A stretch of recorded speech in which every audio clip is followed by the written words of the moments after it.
Hi there, and welcome back to Straight Talk for Mental Health. I'm Karen Goslin, founder and owner of KG and Associates, a mental health clinic that provides a wide range of services for individuals and couples and families, children, teens, adults, and older adults.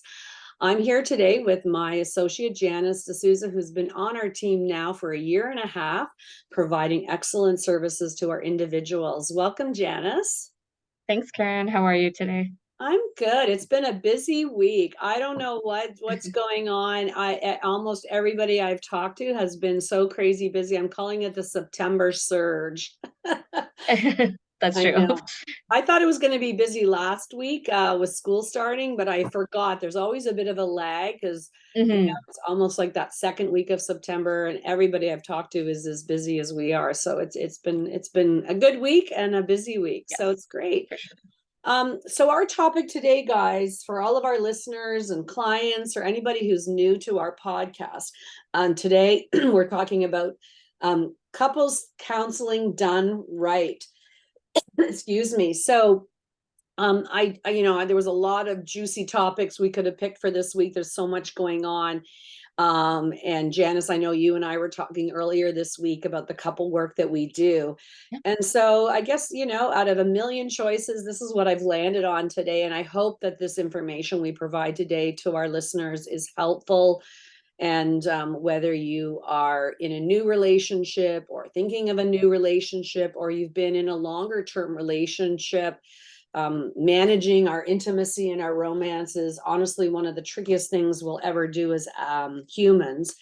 And we get, caught up in all kinds of difficult situations or challenging situations for good reasons.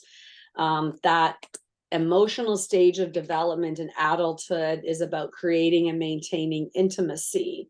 And it relies heavily on the mastery of earlier emotional stages. Um, so I'm going to get up and close our door because we've got all the animals with us today. This is our Freaky Friday. And here we are. We're just going to make this work. And now the animals are probably going to have it out with each other. So apologize for any disruptions we have. So the as a reminder, this will reference previous podcasts we've had and the work that we really do with Mhm. clients when we're formulating and trying to understand where clients are. Hello, Edward. um, are the emotional stages of trust, control, self-worth, and identity. So those are the four main emotional stages that we want to master in our development. And the degree of success that we have with any of those stages will prepare or not prepare us for that adult stage of creating and maintaining intimacy. And we can track that with clients so that they can begin to understand some of their patterns that they're having with their partners in terms of who they're picking, Yeah. how it's playing out, um, how the relationship ended and why. And also, I always ask this question: what's common feedback you're getting from your partners? And people are kind Mhm. of always surprised by that question, but that gives us so much information for us as the clinicians helping individuals or couples in their romantic relationships. And it's always a very useful information for the clients themselves, because for most of us, when we're in that difficult predicament or conflicts, we can tend to be very myopic and look at just that, get sucked into that black hole of what's currently happening. And so there's a lot of power that comes from stepping back and saying, like, how did I get here? Why am I making the same mistakes? Why is my romantic relationships playing out almost in the same way? New person, same problems. And it can be very empowering to clients. So that's our topic. That's the intro. What do you think about this topic, Janice? Yeah, no, I'm actually really excited to hear more about, the work that you do, particularly with couples and the approach that you take. And really the questions you ask, right? Because when couples come in, I'm almost like, I'm assuming they're in the stage where there's something they want to work on in their Yeah. relationship or improve on. So yeah, I'm really excited. And I guess I just kind of want to hear from you more. Like, how do you start that? What are those questions you start off with? Um, and how do you navigate like challenges? Do you ever find couples start arguing within sessions? Like, very Yeah. curious to know all Yeah. of It's that. it's Yeah. a really dynamic part of the work. And honestly, um, this can almost be like my favorite part of the work. Sorry, Edward, did you step on something? Oh my gosh, are we still there? Um, it's almost my favorite part of the work because it's so dynamic and very, very interesting. And we will see couples at any stages. Mhm. I love working with millennials because they will, and I think I referenced this recently, that millennials more than ever are coming in for premarital counseling. And I think we did that on that marriage Yes. podcast, right? Mhm. So I'll see couples that are brand new, couples who are getting married, or couples who are in the thick of major conflicts that are, really hurting them, or even couples who've already made the decision to separate or divorce, and how to create a healing separation for them and their families. As you know, and our listeners know, if you've listened to other podcasts, we have a very accountable therapy approach. So we have a structured process, and that starts from session one. Well, it starts from our initial call with our clients, actually, but really we drop into that in the first session. And as we do with our individuals, who we ask specific questions around stressful points and impact, and then the history that really helps us formulate. I do the Mhm. same thing with couples, but obviously we've got two people in the room. And so it's a very kind of quick paced, structured session. Sometimes I will call this the emotional x-ray, because really my job, our job in our work with couples, is to be able to explain to them how they got here. Yep. And I will tell you, this is the game changer, because more times than not, when a couple comes in, especially if there's been a high degree of conflict, and I can help them understand what's happening at a deeper level, it is incredibly liberating, because couples will come in almost at that point of giving up, right? At least Yes. maybe one of the partners, if not both. And Mhm. when they leave, more times than not, they have some hope, and some better understanding. And it really liberates them to understand kind of like what's going on and why. Right. And it doesn't mean I'm a bad person, or even my partner who's been hurting me so much may not be a bad person either. So I would say right from the get-go, what we're trying to do is offer a formulation, Mhm. so that by the time our couples are leaving that first session, they have some of that information that helps them make sense of what's going on. So imagine two people in the room, and we will be tracking what are their main concerns that they're coming in with about their relationship or their partner, and how are those concerns impacting them, from their perspective, how it's impacting them individually and how it's impacting their relationship. Right from the get-go, if there's a high degree of conflict, I may sometimes see the arguing begin right from the very Mhm. beginning. Because if I'm with somebody who I've been really hurt by, Yeah. and I hear them talking about the problems, chances are it's almost taken as a given that my Yeah. experience of this is going to be so different than yours. Yes. And so the triggers happen almost from the get-go, because you will hear your partner talking about things, and you can hear the wheels turning, going, what? I don't believe he just said that. I can't believe she really thinks of Mhm. it that way. And so the structure I provide is that safe space, because I'll often say to couples, you're not hiring me to watch you argue. You already know how to do that. Yes. And so I find a polite, respectful way to interrupt, and say something like, I will definitely get to your version of what's Yeah. happening for you. Um, I want to, let's let your partner finish, and then, like, guarantee I will get to hearing your part of it. And I will even begin to start that education right from the beginning to say, let's take it as a given that the two of you have had unique life experiences, different ways of coping. And those two things combined will give you very different versions of what you remember or what sticks out or what hurt you the most, that is going to be different than how your partner experienced it. And that's why you're here.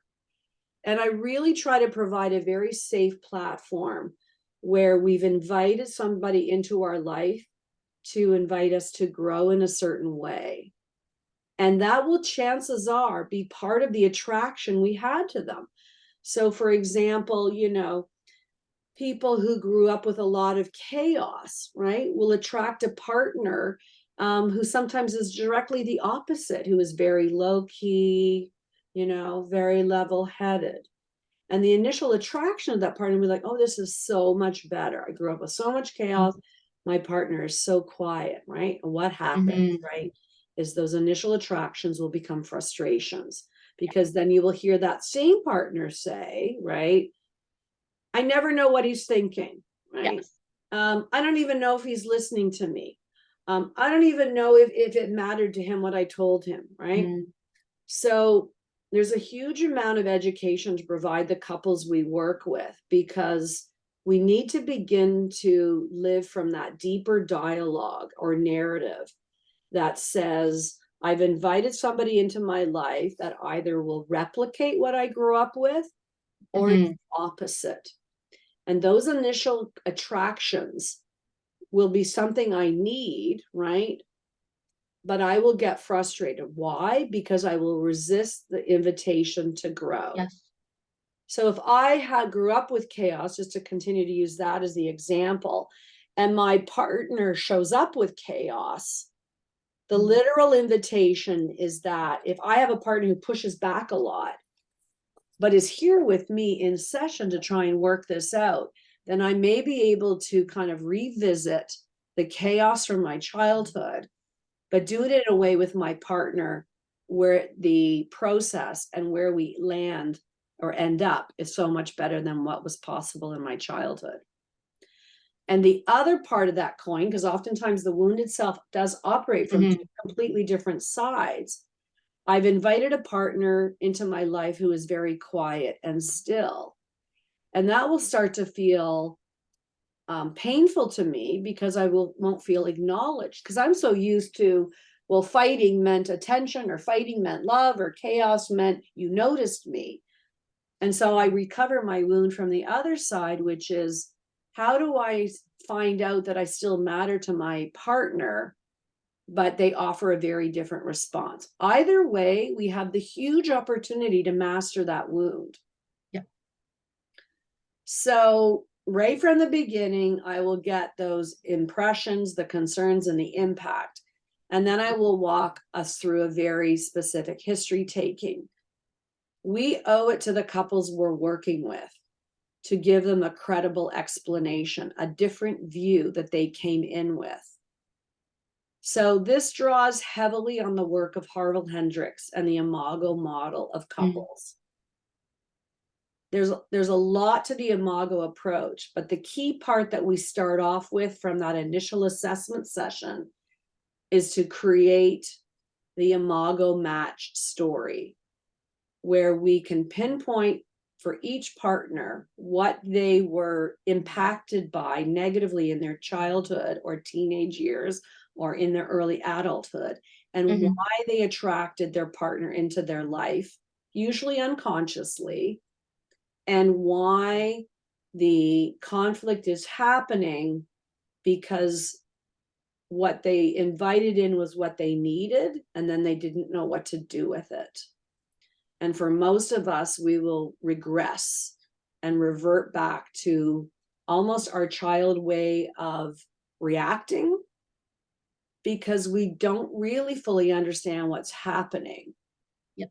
And that means when it's at that unconscious level, we will either shame ourselves, and we will create that narrative that replicates our childhood narrative of, I knew I wasn't good enough. I knew that I didn't really deserve to be in a relationship. no matter what I do, it's always wrong. Or what is more common is they will see the partner as the enemy. He never gets me. He never understands me. She doesn't listen. It always has to be her way. And we will project our wounded self onto our partner. And that will usually lead us towards what I call enemy territory, right? So that's our job. I take it very seriously that we owe it to those couples, to provide that imago narrative. Mhm. On a handful of occasions, I will see a couple where that isn't happening. Very, very rare. But on occasion, I will see couples who are completely disengaged, not because they're sick of the fighting, but because there was never really that match to begin with.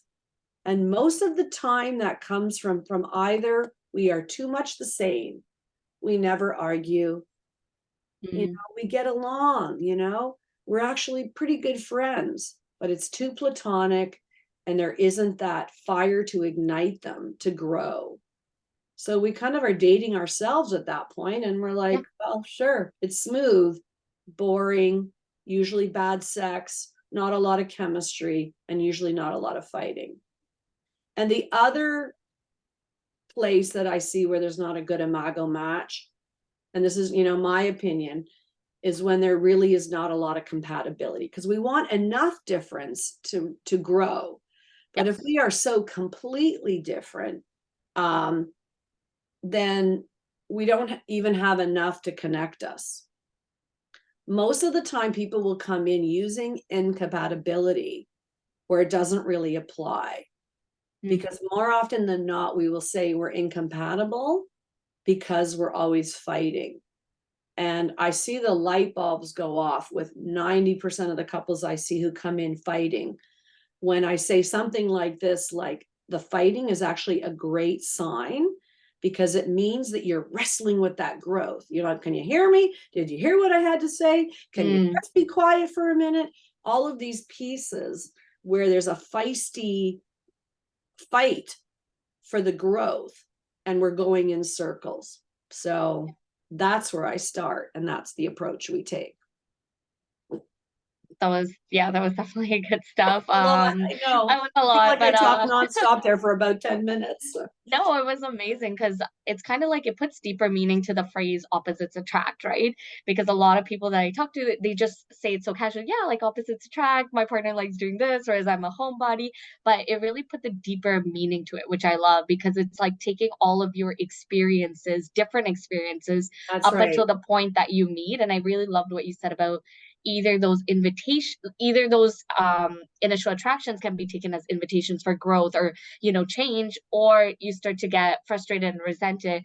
And then it's that, what do we do to kind of bring us together? And it's finding that common ground, right? That That's balance is right. what I heard a lot of, like, just like what you said, either if you're the exact same person, there's no challenge or growth because it's like you said, you're dating the same person. Or if it's like way off, then it's like, That's right. how do we ever kind of connect? So That's I know right. it's a lot of information, but I I personally know. like I know. enjoyed hearing Yeah. about it. Yeah. Because I would say most of the time, and again, this is my opinion, relationships end when they didn't have to.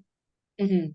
And sometimes when I meet a couple that have already given up, or I'm meeting an individual who's had a repetitive, dating history that's been unfulfilling and problematic. And Mhm. when I take their histories, I start to see what probably was that imago match with one of their past relationship partners, Yeah. and that there was a missed opportunity. But people come in when they're ready to, and never say never, because we need to move forward with what we know, regardless of what stage.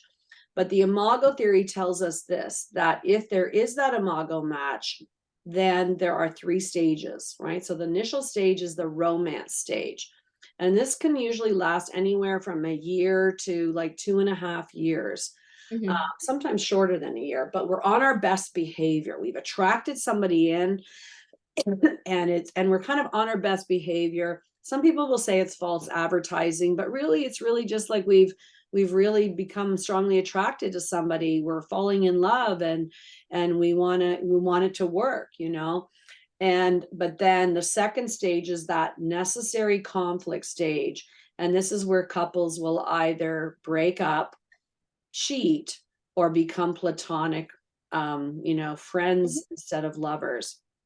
And this is where we see a lot of the trouble, and the couples that come to us will be in that stage. Yeah. So reframing that as part of the natural stages, because you're at that stage, and couples who pick each other well will go into that stage, right? Yeah. And our job is to help carry those couples to the deeper intimate stage, which is that third stage. Mhm. It's never usually, sometimes I'll hear people say, I just want it to be like it used to be, right?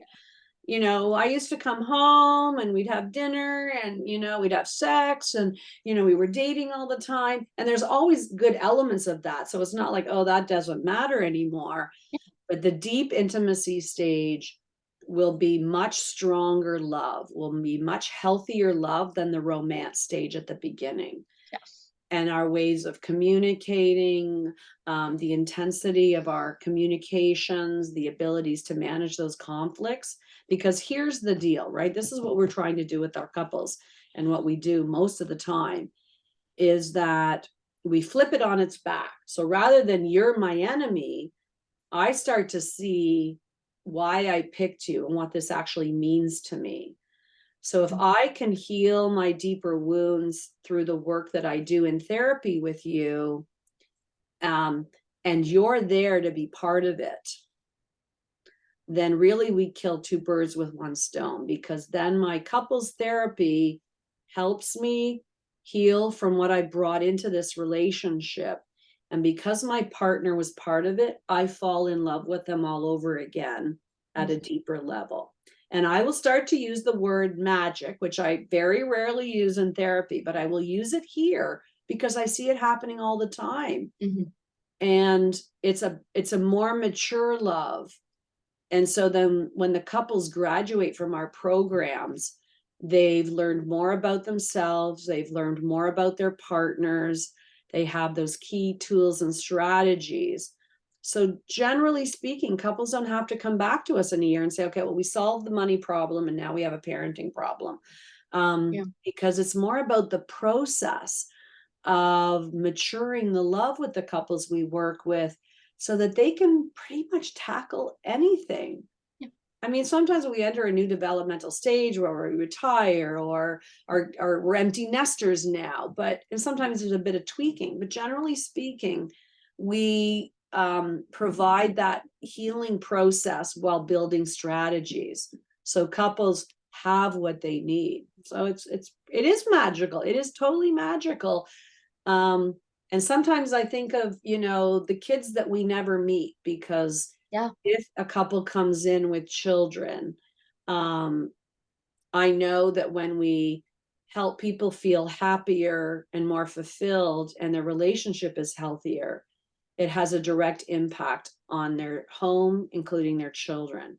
Children are growing up, for the parents that we see, growing up in the midst of that conflict, and they are doing their own adaptation. So that's why we will see intergenerational patterns of abuse or trauma or conflict avoidance. And we Mhm. keep repeating. So we break the cycle, not just for that partner, not just for their relationship, but for the entire family and the generations to follow. Yeah. Mhm. Do you find often, like, both partners are on the same page when they come in? Like, they're both equally invested and they're both, like, super motivated to start therapy? Or do you find sometimes it's one partner that is like, "Okay, we need to go to therapy, like, we need counseling to kinda Yeah. improve?"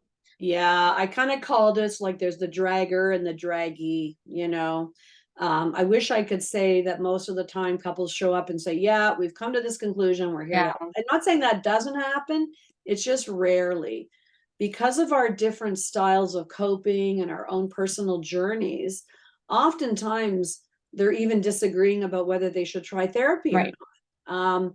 Or even though therapy is becoming more acceptable, there still is that trend for people to push down and push on.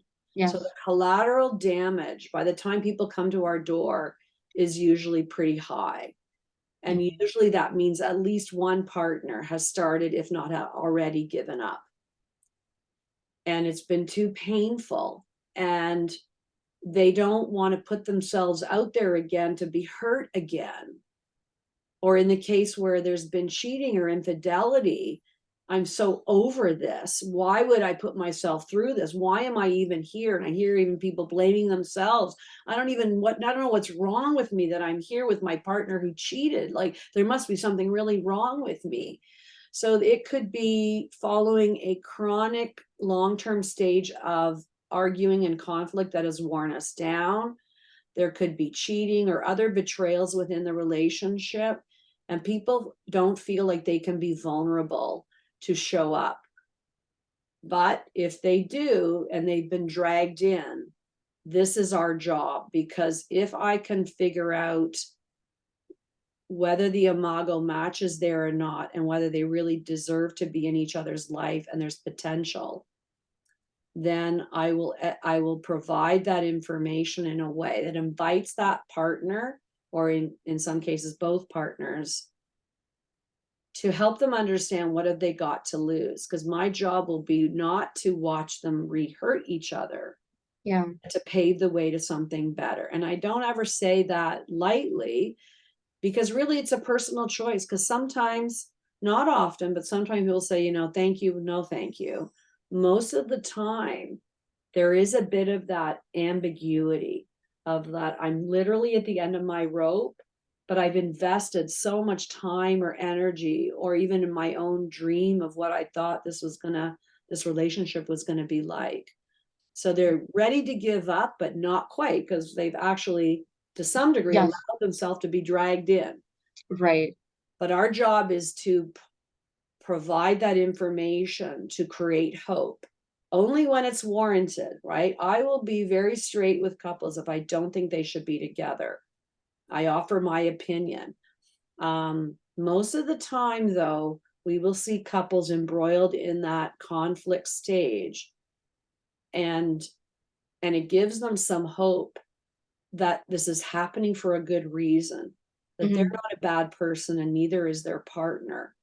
And the idea that we know, right, at an unconscious level, we will continue to repeat our pattern. And so going through the upheaval, whatever that means, whether it's selling property, hiring divorce lawyers, moving, all kinds of upheaval that comes from separation. Um, the natural upheaval will happen, and then we will be right back where we started again, maybe a year or 2 years later with somebody new. It's a bit of like a mind game. Yeah. So I point that out as well. And usually that can help, broaden our perception of what's really going on and what would really help. Yeah, for sure. Something I'm really curious about is like, how do you work with couples where one partner has cheated? Because I find a lot of times when there's that deeper wound or betrayal, like, how people say once a cheater, always a cheater. And like, to really move past that, to be able to trust your partner again and give them that second chance, and knowing when you should give that second chance. Like, do you see a lot of that with couple work, and how do you kind of navigate that? Yeah, unfortunately, it's very common. I think the online dating, all the Ashley Madisons of the world. Mm, I mean, cheating has always happened. Is it happening more? Are we just hearing about it more? What is happening with the internet and technology? right. All these devices that we have all this secret information on. It's just made it too easy. And unfortunately, there's a high rate. I don't know what the current stat is, but it's high. And this is heartbreaking. And so I see a lot of this. And what we really want to do with this is do an initial program on betrayal. So sometimes what I'll say is you can't frost a burnt cake. And I don't mean Mm, to make light of the experience, but if your cake is dry and burnt and crumbling apart, and you try to smooth icing on the top with some nice therapy, the crumbs right. will come up from the bottom. And without trust, right? What are we even building, right? Yeah. It's like trying to build a house without a foundation, Mhm. Sometimes I'll say it's like trying to run the car without gas in the tank, you know? Yeah. Yeah. So apart from creating a vision of what the two want, because surprisingly enough, most couples that come on, regardless of what they've been dealing with, still want the same thing. Yeah. So we still create a vision exercise to help them unify, to say, if despite all the craziness and hurt and pain, what if it turned out that we both actually still wanted the same thing? And that's rehabilitative right from the very beginning. But before getting into any couple CBT work that I do or the deeper imago work, we have to go after the betrayal. This is a really important part of that work. And I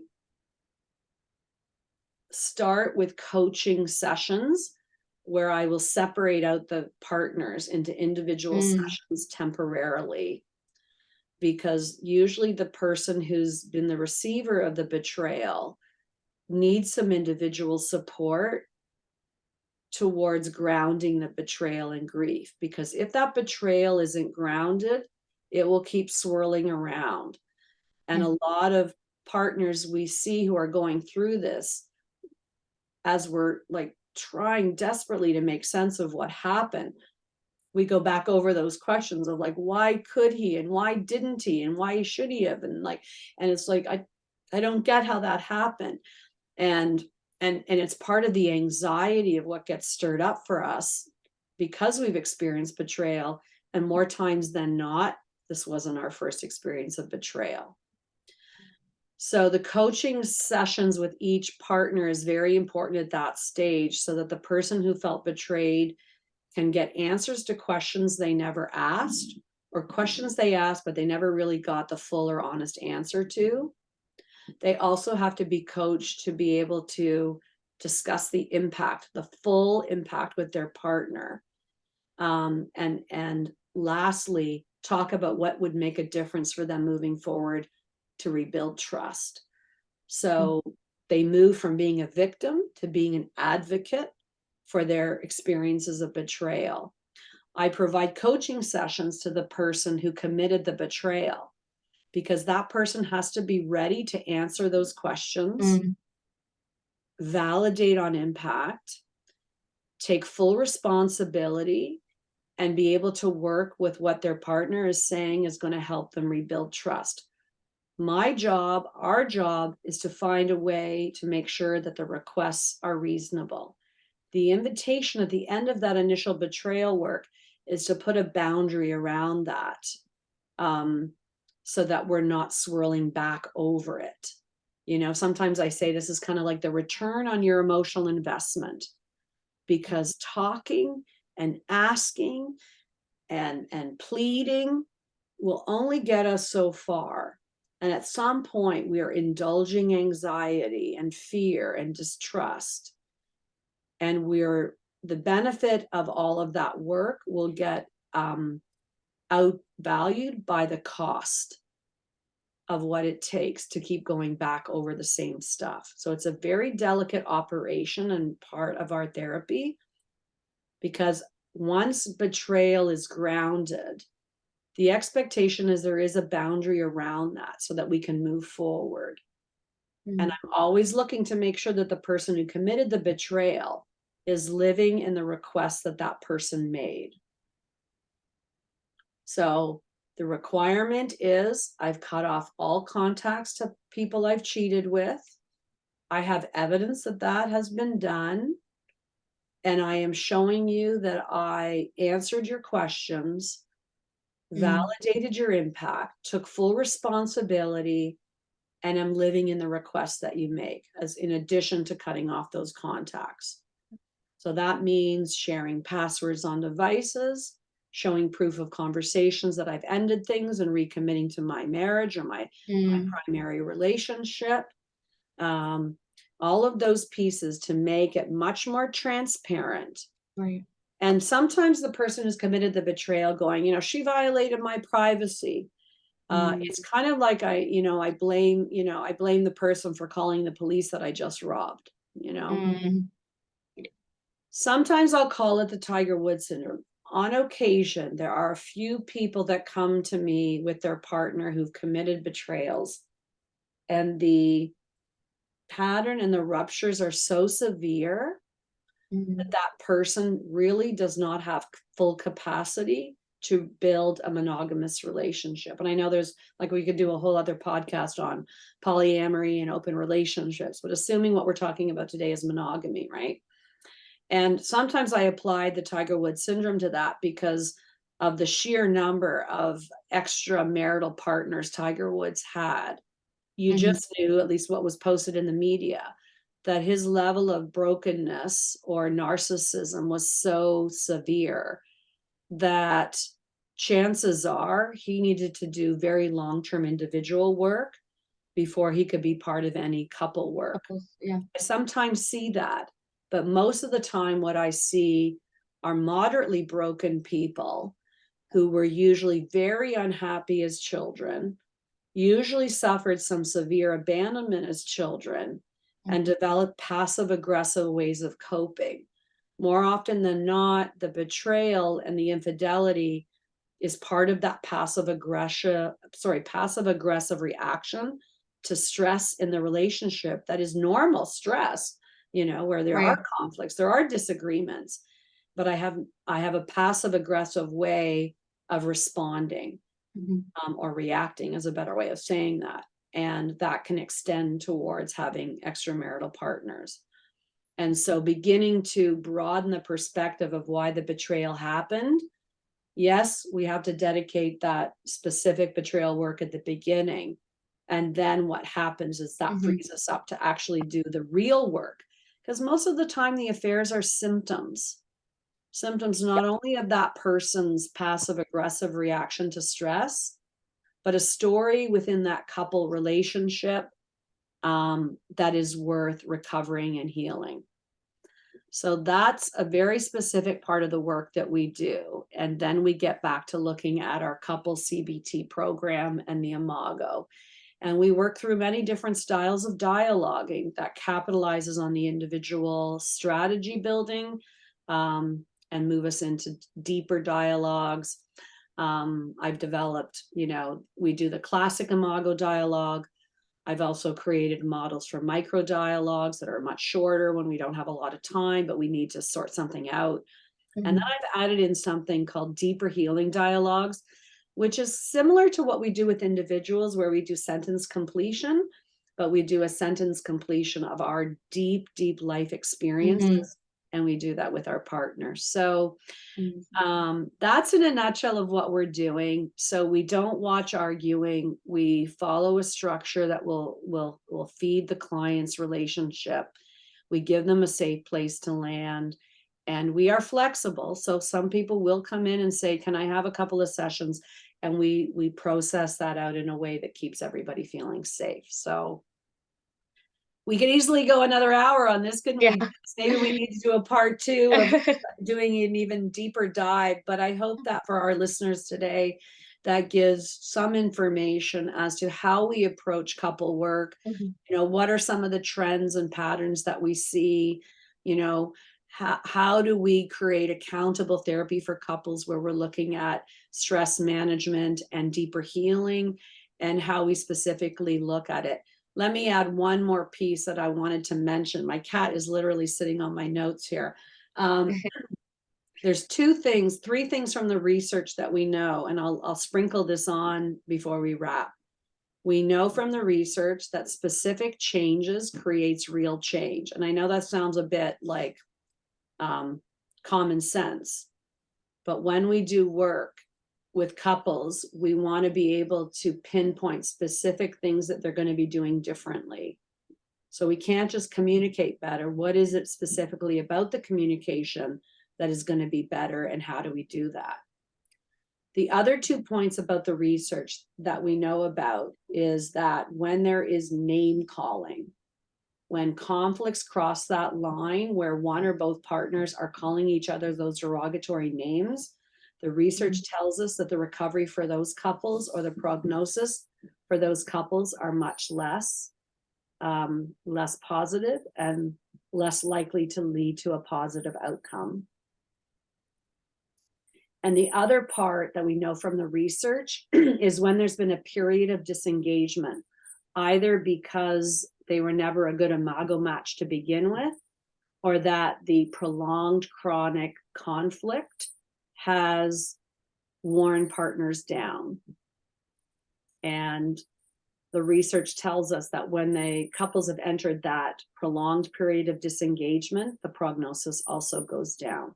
So there's a lot of moving parts on this, but I did want to put in those last few pieces about the research because that can really guide our work, Yeah. and we can pinpoint for the couples we work with the areas that really require a lot of attention.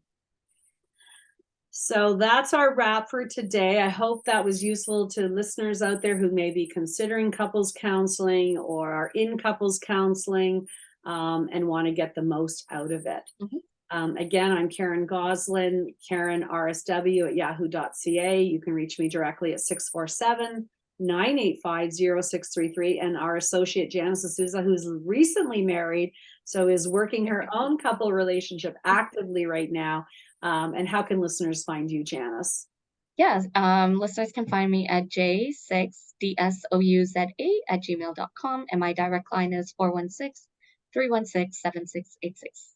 All right, perfect. Have a great weekend. And that again was Straight Talk for Mental Health.